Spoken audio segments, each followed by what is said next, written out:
warahmatullahi wabarakatuh. Selamat pagi teman-teman. Terima kasih untuk pagi hari ini kita bisa berjumpa lagi dengan Bu Imalia. Pagi hari ini kita akan meneruskan pembelajaran kita. Kemarin kita sudah membahas mengenai asumsi klasik, statistik, penjelasannya, lalu kita juga kemarin belajar mengenai cara mendeteksinya. Nah, sekarang kita akan mempraktekkan secara langsung poin-poin mana saja sih tempat kita menganalisis output yang sudah kita olah. Nah, teman-teman, karena ini asumsi klasik hanya lingkupnya seperti autokorelasi, heteroskedastisitas, nanti Bu Imalia juga akan mengulas kembali apa sih yang dimaksud dengan asumsi klasik itu sendiri supaya teman-teman semua itu paham dua kali pembahasan mengenai asumsi klasik statistik dari proses awal pengertiannya sampai ke outputnya dan bisa menganalisa.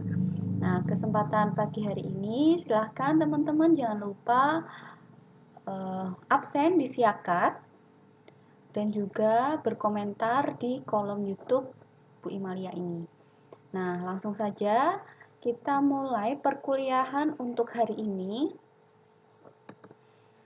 Slide yang pertama, kita akan membahas yaitu di poinnya asumsi klasik itu kan ada 3. Pertama, Bu Imalia akan menjelaskan mengenai multikolenialitas. Bu Imalia ulas lagi supaya teman-teman ingat. Nah, uji multikol ini diperlukan untuk mengetahui ada tidaknya variabel independen yang memiliki kemiripan dengan variabel independen lainnya, yaitu X1 dengan X2 ataupun X3 sampai X tak terhingga dalam satu model. Kemiripan antar independen dalam suatu model akan menyebabkan terjadinya korelasi yang sangat kuat antara satu variabel dengan variabel independen lainnya. Kemarin ini juga sudah Bu Imalia jelaskan juga. Nah, sekarang kita masuk ke contoh kasusnya.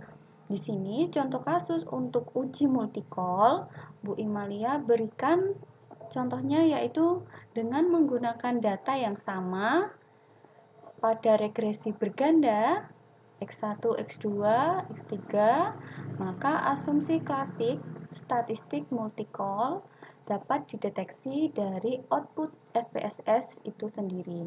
Ketika kita membahas output, kaitannya adalah dengan tabel ya, teman-teman. Nah, di sini untuk mengetahui multikolenialitas ini apakah ada korelasinya? Nah, kita fokusnya pada tabel koefisien nanti. Nah, langkah-langkah untuk melakukan uji multikol dilakukan bersamaan saat kalian memproses yang namanya uji regresi.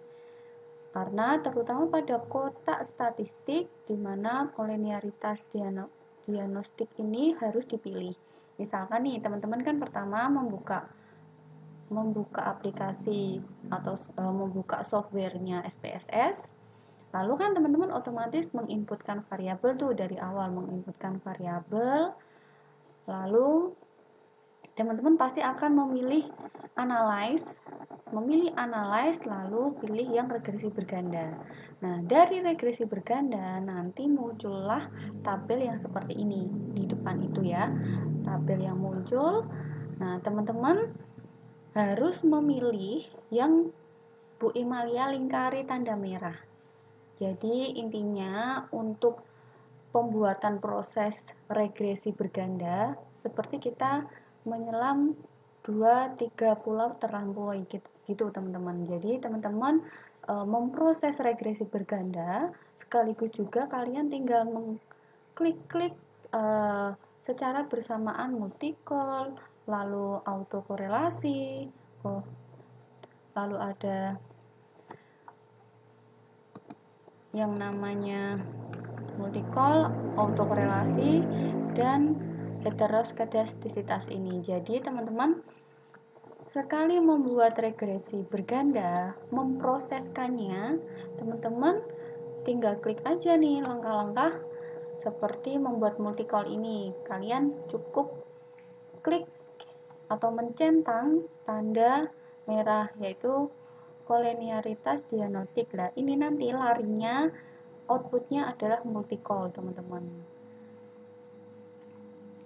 Di sini output dari setelah kita mengklik atau mencentang multicollinear diagnostic ini, teman-teman akan mendapatkan hasil outputnya. Tampilan pada tabel koefisiennya adalah seperti ini. Yang perlu diperhatikan saat hasil output keluar dari multicollinearitas, teman-teman mencari tabel koefisien, lalu lihat yang bagian kolom FIV. FIV ini varian inflation factor. Nah, di sini di pertemuan kemarin, Bu Imalia kan juga sudah menjelaskan pengertian apa sih itu multicol, lalu cara mendeteksinya. Apakah multicol itu sudah sesuai standar atau belum, atau melebihi standar. Nah, kalian memperhatikan pada tabel yang namanya VIF ini. Jika kita melihat tabel di koefisien ini, hasilnya itu adalah 2, bentar, tertutup ya.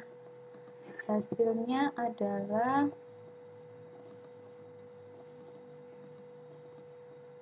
2,1.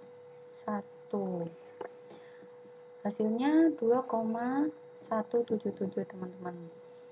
Lalu penjabarannya dari 2,1 ini, apakah itu sudah sesuai standar atau melebihi standar ataupun kurang dari standar? Kita bisa mendeteksi dengan cara yang sudah ada, yaitu dengan dituliskan bahwa yang kemarin aturan bakunya VIF ini toleransinya adalah 10. Jangan sampai melebihi nilai 10 dan jangan sampai kurang dari 0,1. Jadi nilai VIF ini 2,1, berarti ini aman nih. Aman karena tidak lebih dari 10 dan tidak kurang dari 0,1. Artinya apa? Semakin rendah toleransinya, berarti korelasi antara X1, X2, X3 itu kaitannya rendah, hubungannya itu rendah. Kalau hubungannya rendah, berarti kembali lagi ketika kita memiliki kasus atau kasus penelitian menanyakan ternyata hubungan penjualan dengan target target pasar itu kaitannya sangat rendah. Lah nanti jika kita mengimplementasikan pada penelitian, nanti arahnya seperti itu, teman-teman. Tapi ketika kita membaca hasilnya, kita ada aturan bakunya, yaitu mengenai cara mendeteksinya. Tapi ketika kita sudah membuat penulisannya, bahasanya disesuaikan dengan kasus atau masalah yang kita teliti. Nah, Bu Imalia lanjut ke slide berikutnya. Mengulang kembali bahwa deteksi multicol ini ada tiga cara, yaitu aturan baku pertama, VIF itu harus 10, tidak lebih dari 10 dan tidak kurang dari 0,1. Itu batas toleransinya untuk cara mendeteksi pertama. Cara deteksi kedua yaitu kalian melihat koefisien korelasinya. Nah, koefisien korelasi ketika dinyatakan bebas dari asumsi klasik, maka yang terjadi hubungan X1 dengan X2 itu sangat kuat sehingga terjadi multicollinearitas. Nah, multicol ini apakah hasilnya nanti akan membuat kesimpulan kita di bab 4 itu berpengaruh Nah, tentu saja ini akan berpengaruh teman-teman. Tapi kita tidak bisa karena membaca hasil multicall ini berpengaruh, lalu pengujian yang lainnya seperti uji F, uji T itu jangan kalian abaikan. Itu kalian susun rangkaian kalimat supaya hasil uji F, uji T, lalu uji asumsi klasik dan regresi itu kita menemukan sebuah keputusan yang relevan dengan kasus yang ada kalian angkat. Nah, yang ketiga adalah nilai koefisien determinannya, yaitu R2 ataupun R square-nya harus di atas 0,6. Nah, itu cara mendeteksinya untuk uji multicall ini. Lalu kita lanjut di asumsi klasik itu, kemarin sudah kita bahas juga mengenai autokorelasi. Nah, di mana autokorelasi ini, model ini bertujuan untuk mengetahui ada tidaknya korelasi antara variabel pengganggu dari periode yang sebelumnya kaitannya dengan pengambilan data teman-teman, apakah data time series ataupun cross section. Nah, ini membahas mengenai proses pengambilan data itu sendiri, maka dilakukan autokorelasi untuk pengujiannya. Autokorelasi sama teman-teman, tempatnya di analyze lalu pilih regresi. Regresi berganda, tadi kan yang pertama kita melihatnya yang paling bawah itu yang harus dicentang, yaitu kolenialitas dianotik itu. Lalu teman-teman jangan lupa klik yang Darwin-Watson ini, karena Darwin-Watson ini adalah memang arah untuk mengecek autokorelasi. Caranya dengan teman-teman klik yang Darwin-Watson di residual paling bawah itu teman-teman. Bu Imalia ingatkan, ketika teman-teman mengerjakan regresi berganda, teman-teman akan menemukan yang namanya hasil asumsi klasik. Hasil asumsi klasik itu meliputi ya ini multicall, autokorelasi, heteroskedastisitas. Nah, itu nanti akan muncul secara berurutan pada outputnya. Tapi Bu Imalia selama 1 semester ini membahasnya per bab supaya teman-teman paham. Tapi secara prakteknya nanti, ketika di lapangan teman-teman mengerjakan skripsi, teman-teman ketika memprosesnya di bab 3, yang keluar itu susunannya adalah regresi, di tabel koefisien, lalu akan muncul asumsi klasik, multicall, autokorelasi, lalu juga heteroskedastisitas nanti juga masih ada. Jadi satu lembar itu satu proses kalian melakukan pengolahan data di SPSS, teman-teman itu akan mendapatkan 6 sampai 8 lembar yang isinya tabel semua. Tapi membaca tabelnya, menganalisis tabelnya dari 8 lembar itu menggunakan teknik yang berbeda-beda. Itu untuk pembahasan Bu Imalia, inti dari kenapa kemarin regresi lalu Bu Imalia berikan yang asumsi klasik. Nanti minggu depan, karena minggu depan kita libur ya, minggu depannya lagi tanggal 31 itu masih kaitannya juga masih satu keluarga dengan regresi berganda. Nah, Bu Imalia lanjut, karena hanya prosesnya tinggal mencentang aja Darwin-Watson di residual ini, teman-teman akan menghasilkan output tampilannya seperti ini.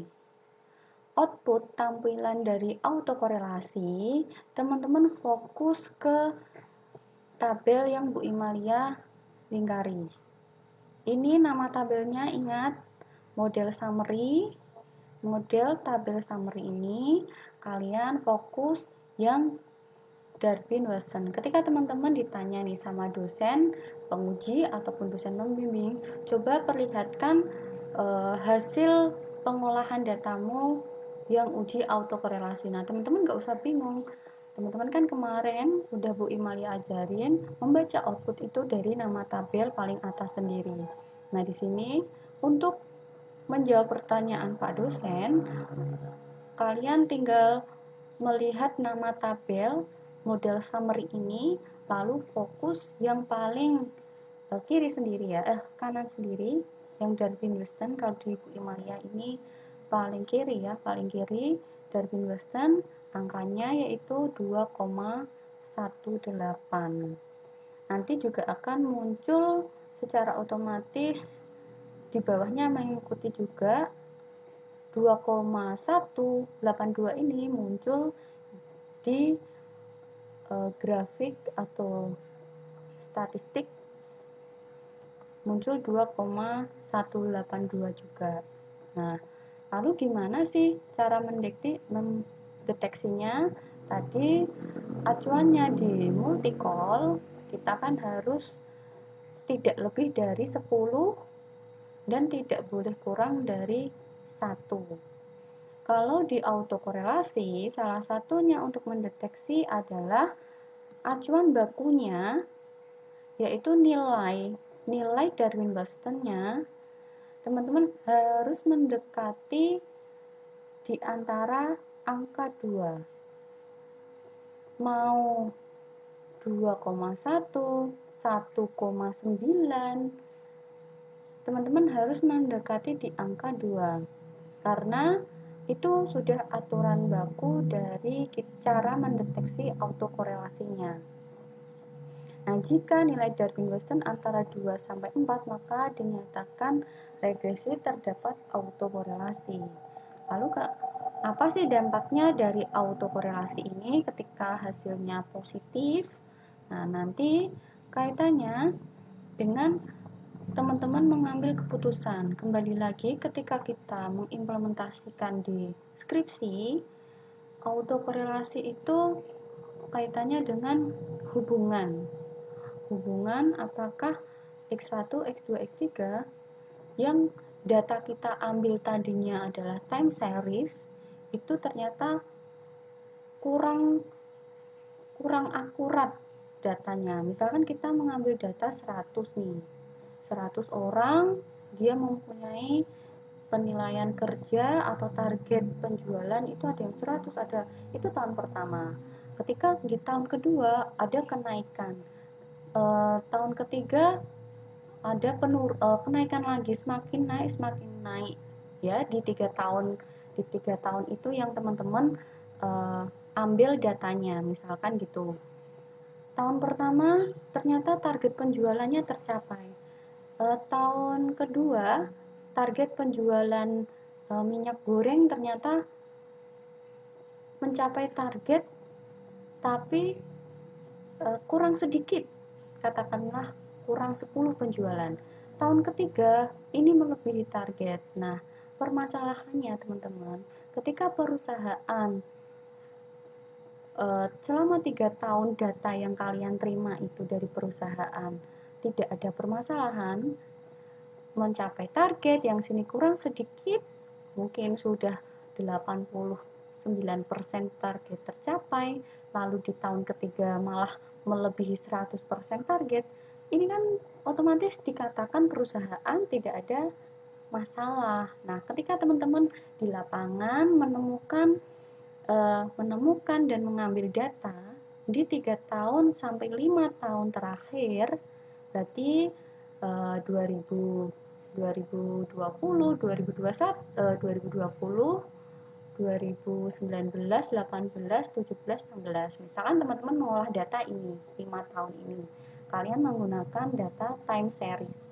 Nah, lalu kalian maju nih di dosen pembimbing. Ternyata tahun pertama, tahun kedua, tahun ketiga, sampai tahun keempat ini tidak ada masalah. Maka pastinya kalau tidak ada masalah, autokorelasinya kan dari model penelitian teman-teman itu kan tidak ada permasalahan yang harus diangkat. Ketika tidak ada permasalahan dan hasil data itu sudah diolah, nanti autokorelasinya itu pasti akan tinggi, melebihi angka 2, bahkan sampai angka 4, karena autokorelasi itu positif dan tidak ada hubungannya dengan data yang teman-teman ambil itu. Ketika teman-teman ambil datanya positif, nah biasanya nih itu suruh mencari data lagi teman-teman, karena autokorelasi ini kaitannya dengan teman-teman mengambil keputusan data apa sih yang mau diolah di SPSS. Setelah teman-teman mengetahui tahun pertama, kedua, ketiga kalian dapat di perusahaan ABC atau PTX, kalian olah di autokorelasi, ternyata nilainya melebihi 2 sampai ke 4, mendekati 4. Wah, teman-teman siap-siap nih, nanti suruh mengganti proses pengambilan data lagi. Nanti perbaikannya biasanya di bab 2 sama bab 3, teman-teman. Nah, itu cara mendeteksi autokorelasi yang garis merahnya itu kaitannya dalam pengambilan data awal, teman-teman. Teman-teman misalkan mengambil perusahaan garment atau perusahaan akuntansi, diberikanlah data tahun pertama, tahun ketiga, tahun kedua, ketiga, ternyata hasil dari autokorelasinya seperti ini acuannya. Nah, siap-siap teman-teman mengganti data tersebut dan lanjut konsultasi juga sama dosen pembimbingnya. Itu jadi garis merahnya ya teman-teman, supaya teman-teman paham nih, oh ujian itu untuk apa sih kaitannya dengan skripsi. Nah, ini tadi sudah Bu Imalia jelaskan. Lalu kita lanjut ke heteroskedastisitas ini.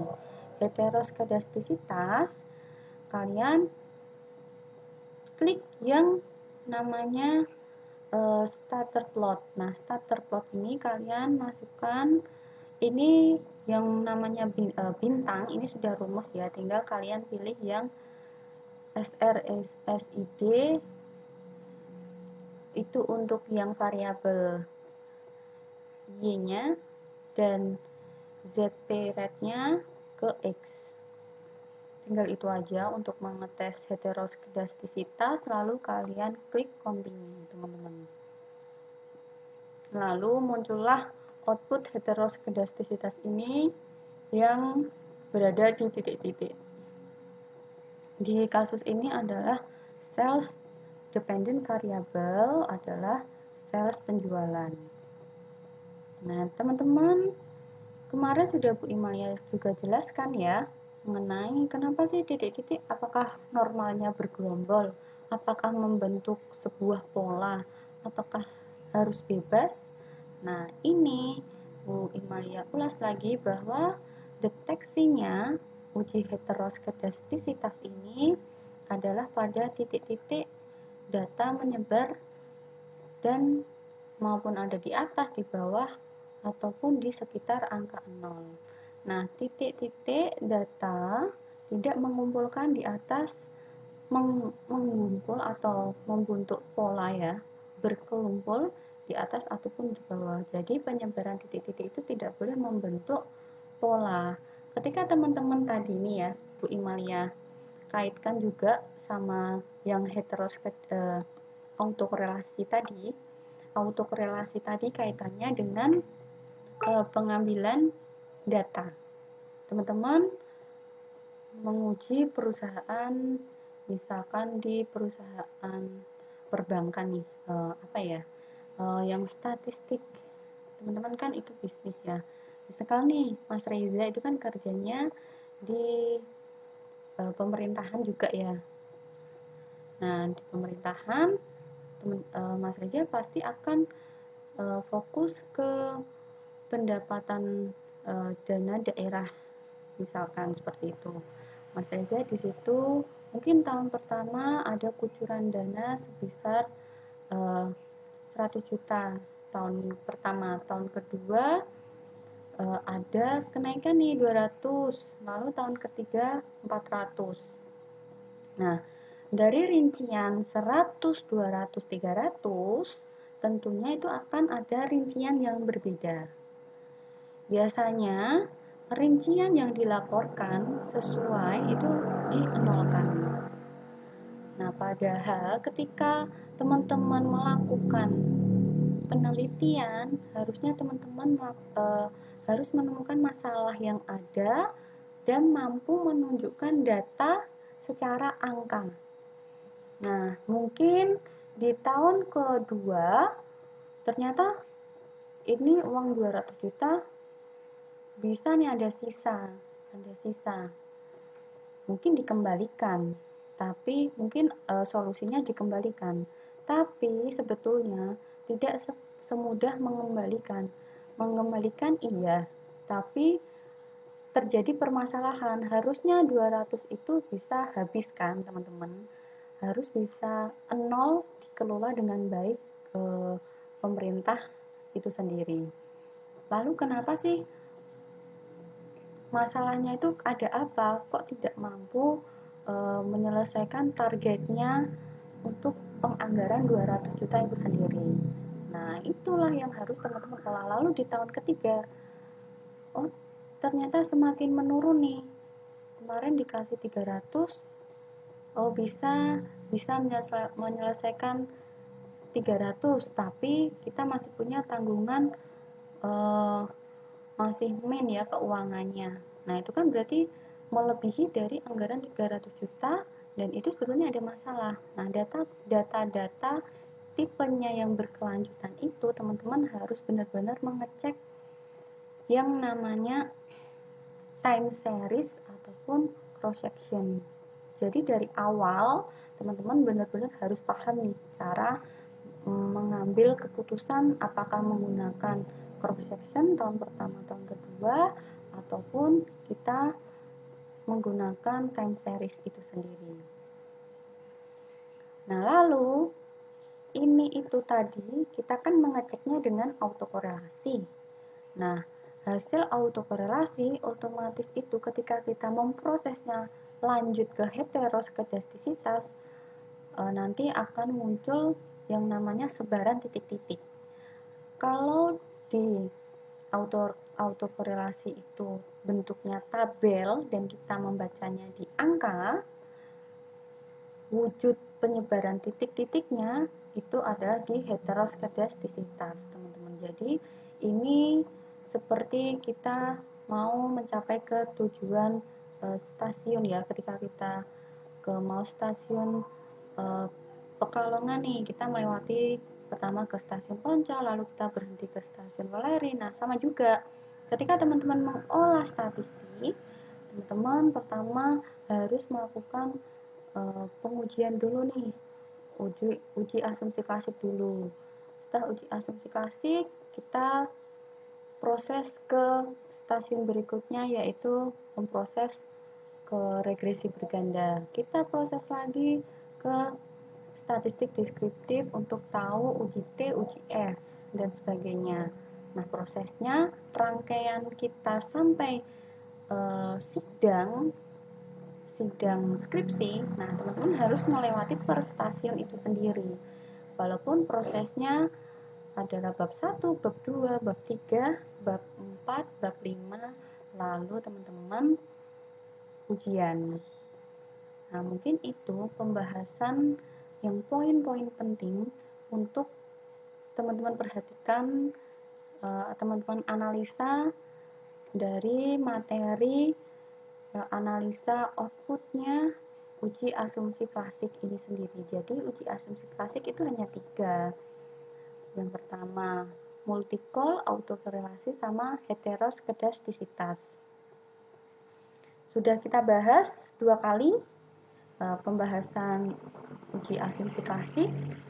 Pertama teori dan deteksinya, lalu ini kita sudah membahas mengenai outputnya, lalu kita fokus cara membacanya pada tabel yang mana titik penyebarannya. Bu Imaya juga menjelaskan kaitannya dengan skripsi. Nanti apapun yang kalian jalani saat proses skripsi, kalian harus rajin konsultasi dengan pembimbing teman-teman semua, karena dia yang lebih tahu dan yang akan membimbing teman-teman sampai ke wisuda dan menemani dalam proses pengujian itu sendiri. Nah, itu untuk materi uji asumsi klasik.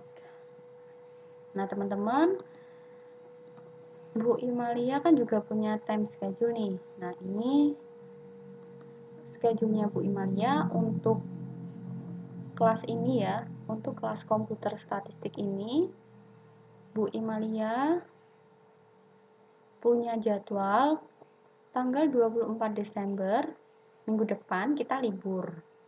Nah, kita jumpa lagi di tanggal 31 Desember. Kita itu